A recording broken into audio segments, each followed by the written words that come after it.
This is the Pixel 5, what Google calls the ultimate 5G Google phone and what I'm going to call proof to the theory that I had earlier this year. See, as I revisited the Pixel 4 XL with Android 11 in June, I came to the conclusion that Google no longer cares to compete. Forget the curves, forget the glass, forget the flagship. I think Google has realized the numbers game is unsustainable. None of it makes common sense if the product doesn't sell. We saw how the company tested the waters and succeeded with the Pixel 3a, and then confirmed it with the Pixel 4a. But I don't think that anything prepared us for what the Google Pixel 5 represents. This is not what many of us would call a flagship, but I think that we have a misconception of what the word means. The OnePlus 8T has proved that you can launch a phone with all the best specifications that doesn't really guarantee the best experience. If you were to search the definition of flagship, it's really just a representation of the best the company has to offer, and not necessarily a list of specs. And here's the thing, Google is a software company, and it seems that Google is trying to tell the world that you don't need to pay four figures to get flagship experiences, so long as the software is tuned right. I'm Jaime Rivera with Pocketnow, and let's find out if that's true in our review of the Google Pixel 5.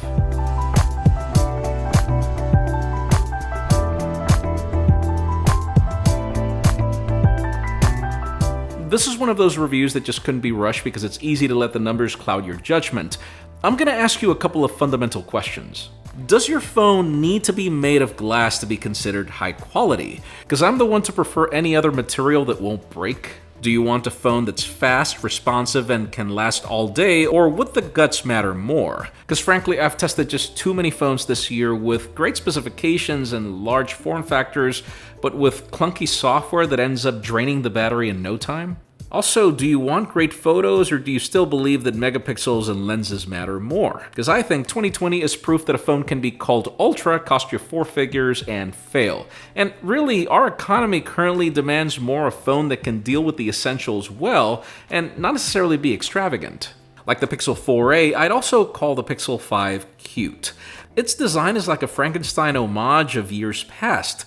The plastic-coated aluminum with a back fingerprint scanner is Pixel 2, an invisible cutout for wireless charging is Pixel 3, the design of the minor camera hump is Pixel 4, and unless you look real close, the front is all Pixel 4a. There's no Pixel 5 XL, or at least not yet. If you're looking for a larger footprint, you'll be limited to the more affordable, less premium, but yet just as powerful Pixel 4a 5G. That said, if you do the math, this is technically not a small phone. At 6 inches diagonal, the display is only a hair shorter than what we have on the 4a 5G and even the old 4 XL. It's simply a more efficient design with some of the smallest bezels I've seen and no notches or chins. It's a very vibrant panel at 1080p plus resolution with great color saturation and HDR10 plus capabilities. It also offers variable 90Hz refresh rate, which only kicks in when needed.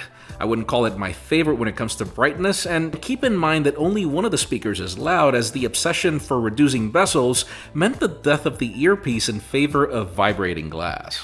If you've ever held the Pixelbook Go, this phone manages to... Regardless, I do like the combination of this nearly borderless flat panel matched with the materials. The back provides enough texture for it not to be slippery, and the display size is optimized enough that it's ideal for one-handed use. And let's be real, this sort of sage color is sort of unique and cool.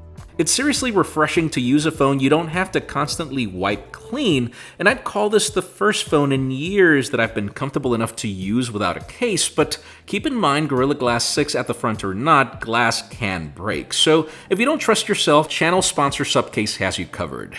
The award-winning UB Pro continues to be one of our favorites, given all the perks and protection you get for the affordable price. What made this phone controversial is that for the first time ever, and I'm talking way back to the times of the Nexus 1, this would be the first Google phone to launch without the latest Qualcomm Snapdragon processor.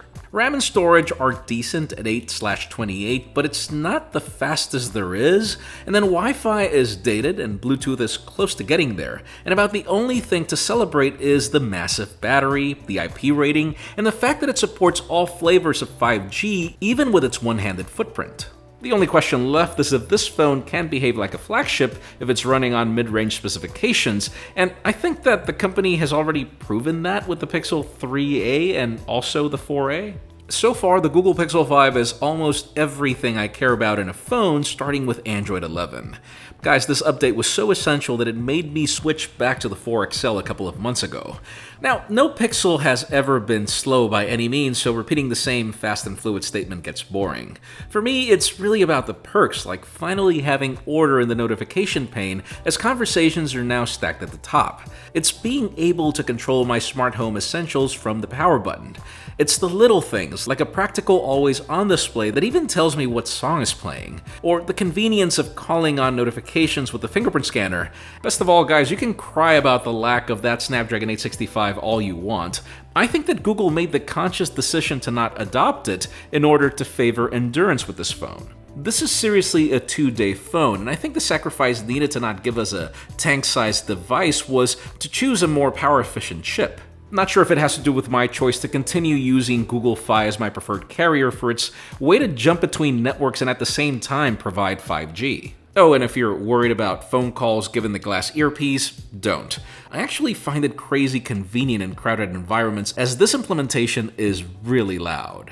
And yes, you did hear the almost everything right. I can't believe that I'm going to say this, but I do miss the squeeze feature for the Google Assistant, and I also miss the facial recognition for privacy with notifications. Like, I don't need the most secure form of it, but something good enough to not show me notifications unless my face is detected, which I really miss from the Pixel 4. What's left to be discussed out of the 3 essentials that we began this video with is photography, and that's where things get interesting. We finally get the ultra-wide we've been begging for years, but then we also lose the Pixel Core chip that made photo processing a breeze, which would be a weird move for a company that uses software to compensate for the lack of lenses or specifications. So yeah, I expect to see the processing indicator quite often, but I don't think that you should worry about the results. That said, photos remind me of every other Pixel, and even last year's Pixels, so the lack of innovation actually worries me. During the day, photos are some of the most balanced you'll find, with subtle color and computational photography pulling some hard punches at a time when gloom is making it really hard for any camera to get dynamic range right. I even noticed this new grain effect in the shallow depth of field produced by the sensor that I really like during the day. And then you can easily switch focal lengths, though that ultra-wide is actually not too aggressive to avoid distortion. I actually think that the whole idea of doing the digital crop for the telephoto was a smart decision, as Google has already shown us how good it can compensate with software on the previous Pixels. Just word of advice, don't think that 7X is going to do a great job. Now, in the topic of night mode, once again, it is Pixel quality, which means it reminds me of the Pixel 4 that even the iPhone 11 was able to beat in certain scenarios like grain and detail. And listen, this is not to say that photos are bad, but I wouldn't call the Pixel a king in this department anymore. And yes, I would have loved to give you samples of astrophotography, but it's been overcast for weeks. Now, in the case of portraits, I do feel that the software found some improvements. I noticed less aggressiveness in the results and skin tones that I saw with the Pixel 4, though keep in mind, depending on your hairdo, it will miss it every now and then. Really, my biggest problem with the Pixel 5 is video. This is not a vlogging phone. The results are no better than the Pixel 4, which means 4K at 60 only from the primary, and even if you can finally switch to the 3 focal lengths, it doesn't compensate for the warping or the grain in low light. And now if you really want to talk dated, let's discuss the Selfie Shooter, which is still being stuck at 1080p, and again with simply too much grain in anything but the brightest conditions. I seriously would call this a great camera for stills, but video feels at least 3 generations old. To conclude, I think that the slogan that Google uses to identify this phone says most of what we should know. It's the ultimate 5G Google phone, terms that talk more to the average consumer than to us tech nerds. This phone is an answer to what consumers need at the moment, and not necessarily what us geeks want. We're currently in one of the worst pandemics in history, leaving us with one of the worst economies ever registered. Like seriously, can people buy a more expensive phone? Is 5G enough to justify the added price? And most important, should you really get a mediocre phone just because it's less expensive? I think the answer to all of these questions is no, and I believe Google is more in touch with reality with the Pixel 5 than ever before. There are no more gimmicks, no more scandals, no more hefty price tags, and sure, very little innovation, but at a time when I feel that other things are more important. Yes, we have to admit the Google Pixel 5 is not the perfect phone by any means, but what it can do so well that it's slowly creeped up to being one of my favorite phones of 2020. Let us know what you think about the Google Pixel 5 in the comments down below, and while you're at it, follow us on social media, subscribe to our channel for more videos like this one. Also follow me on my personal handles to see me be surprised at Google's new approach to hardware. Please give this video a thumbs up if you like what you saw. I'm Jaime Rivera, thanks so much for watching. We'll see you on the next one.